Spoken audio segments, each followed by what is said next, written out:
Joining me now is Mike Kane, Labour MP for Wythenshawe and Sale East, and Shadow Minister for Aviation, Maritime and Security, Shadow Transport Minister. Mike, it is good to see you. Good to see you too, Thank you for joining us. So, the panic buying, it's not really the fault of government, is it? Well, Grant Shapps, the Secretary of State for Transport, was described as hapless today in the Times. You combine this, the fuel crisis, you combine queues at airports because of border force, and you see the lack of HGV drivers that Labour has been talking about since much earlier in the summer. It's a combination of factors that show that government isn't on top of events. There are now calls for key workers such as health and social care staff to receive priority access to fuel where it's available. Is that a good idea? Well, I think the situation is getting worse before it gets better. Commentators are worried that this won't clear itself by Christmas. Gloria, I had a GP who works in A&E from my constituency who's trying to get back to his hospital in Scotland yesterday. He had to turn up at a petrol station with his personalised stethoscope to be able to fill up so he could go and work his 90-hour shift starting today. That's just unacceptable in this day and age. Now, it is due to a shortage of 100,000 lorry drivers. You, the Labour Party, want to import workers from abroad. You don't think we can fix the problem in this country with our workers? No, I think we can and we should. But government have been laxed in training new drivers. The Road Haulage Association, Labour, have been saying for quite some time now that we haven't got enough drivers. We have a tsunami of drivers about to retire as well. So my road haulages firms in my constituency, are telling me clearly that we need to train more drivers, we need to pay them better, and they need better terms and conditions, and we need a more diverse workforce as well. I had a local transport company contact me to say that they will resettle 6 Afghan families with the relevant qualifications in my constituency if they could get them into that stream of work. And yet, I raised the matter in the House and we get another blank response from government. Let's talk about Labour and how things are going at this conference. It's not a quote from me, it's a quote from another journalist, but I quite liked it this morning when I saw it on Twitter. It's from Jim Pickard at the FT. Oh, he's very good. He is very good, and he remarked this morning, Labour feels like a divorced couple forced to share the same house. Really?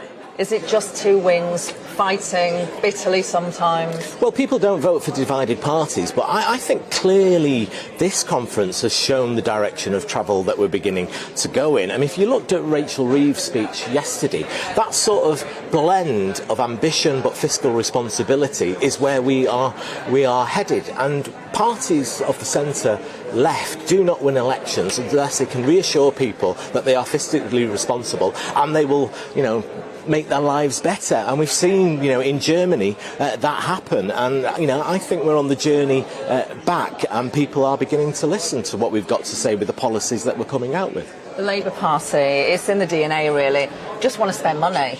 Isn't that just a natural instinct, but one actually that you need to sort of fight against and make sure that you spend money responsibly in order to win back the trust of people on the economy? Well, the Scorched Earth manifesto that we had last time, where we were promising everything to anyone, led to a scorched earth in terms of our electoral success.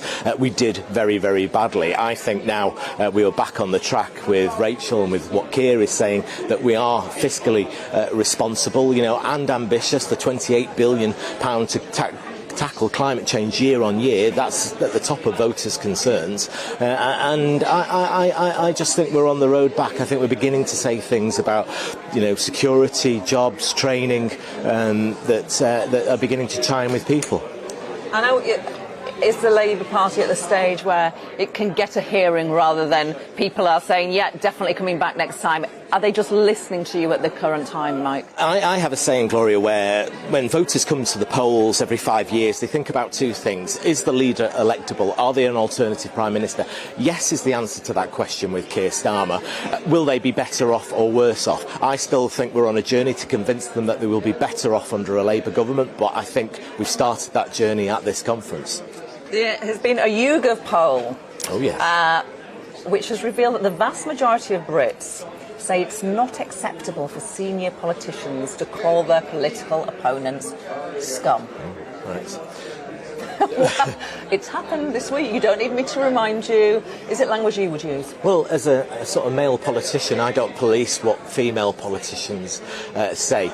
I think in the realm of debate and heat, we should always have respect and dignity for our opponents. But, in private, late at night, in a heated conference, sometimes these things are said. We have a first-rate deputy leader in the Labour Party who I think connects with a constituency that we need to connect with in Labour across the North and the Midlands, and she's doing a great job. You and I, when we were both parliamentary colleagues, we worked together over trying to get Labour to respect the result of that Brexit referendum. We did. We failed miserably. I'm the lifelong holder of minority opinions. I mean, the rest is history, if you like, what happened in 2019.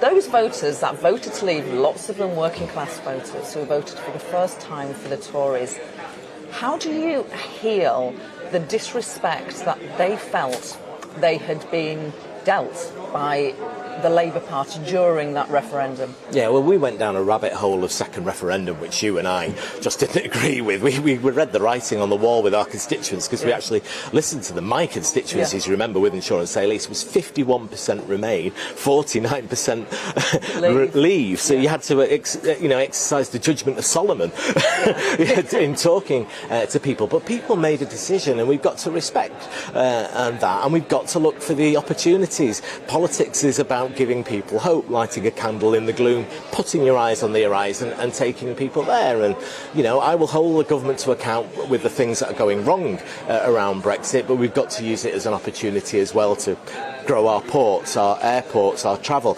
training people in-house, in-country to do HGV drivers, not having to always go out there to fill those holes. And I think there's opportunities for the Labour movement, the Labour Party, to have a message that will resonate with those Leave voters as well as those Remain voters. I think you said something very powerful there.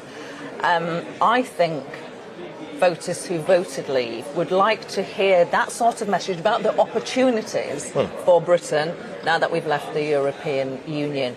I think the Labour leadership should say it loud and clear. You're part of that leadership, you've said it, but I don't hear it that often. Well, you're hearing it from me. We need 100,000 lorry drivers. That's what we started with. We haven't even got the lorries, Gloria, for them to drive if we did train them up. So why don't we start manufacturing them here? Why don't we start building those plants for batteries that Rachel Reeves was talking about, and hydrogen technology and the carbon capture and storage in the north that will properly give people hope and opportunities in those market towns, those suburban communities that we so badly lost at the last general election.